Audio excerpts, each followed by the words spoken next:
Аны ошо Рая Кожобековдон абдан жакшы жазып кетет.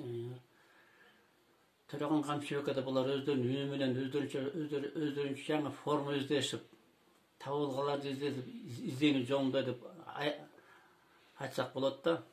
Мисалы өткөн жылы биз ошо Жусуп Турусбек атындагы китепканадагы китепканасында да жолугушууларда болдук. Ошо жолугушууларда дагы бир топ адаби немелерди, өсүштөрдү алдык, өзүбүзгө бир топ энергияны алдык, эргүүлөрдү алдык. Биз ошого чоң рахматыбызды билдирмекпиз. Ошондой эле ошо Жусуп Турусбек атындагы борбордоштурулган китепкананын администрациясына да ушунчалык уюштурганына биз буларга терең ыраазычылык билдиребиз. Мына бүгүн да онлайн аркылуу дагы адаби кечени уюштуруп, мындай биздин акындар чакырып, элеттик акындарга өзгөчө көңүл буруп, онлайн аркылуу биз катышып атканга чоң ыраазычылык билдиребиз ушулардын жамаатына. Ошондой эле азыр биздин өзүбүздүн төмөнкү акын жазуучулардын ырларын окутуп атканга дагы кубанычтабыз. Мүмкүн болсо азыр ушулардын ырларын акырын берүүгө беребиз да. Мен ошон үчүн мен биякта өзүм бир Токпай деген бир туулуп өскөн жеримдин ырлары бар эле, ошону окуп коюуга уруксат бериңиздер. Окуп берейин азыр. Токпайым.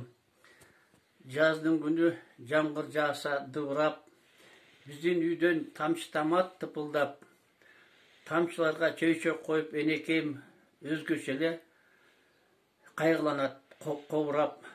Жамгыр жааса мен да ойгонуп уктабай, өзүмчө эле ой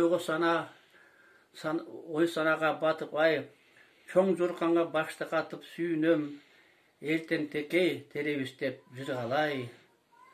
Түнү бою жамгыр жааса шатырап, жер бетине текей чыгат жыбырап, абизанда 6-7 жаштабыз, текейлерди терүүчү элек кыбырап.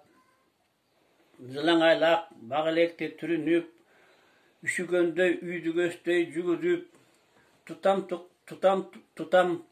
тутам текей терип келчелек, бир чоң ишти бүтүргөндөй сүйүнүп. Азыранда бирин-серин тамдар бар, биздин жаштык текей терген кездер бар. Өмүр менен кошо чыгып кетишкен, ата баба көрүстөнү жайлар бар.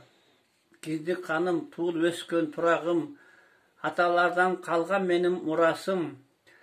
Караныңды көргөн сайын, көрсөм дагы күн сайын, сүйүүм артып көргүм келет ан сайын. Рахмат сиздерге.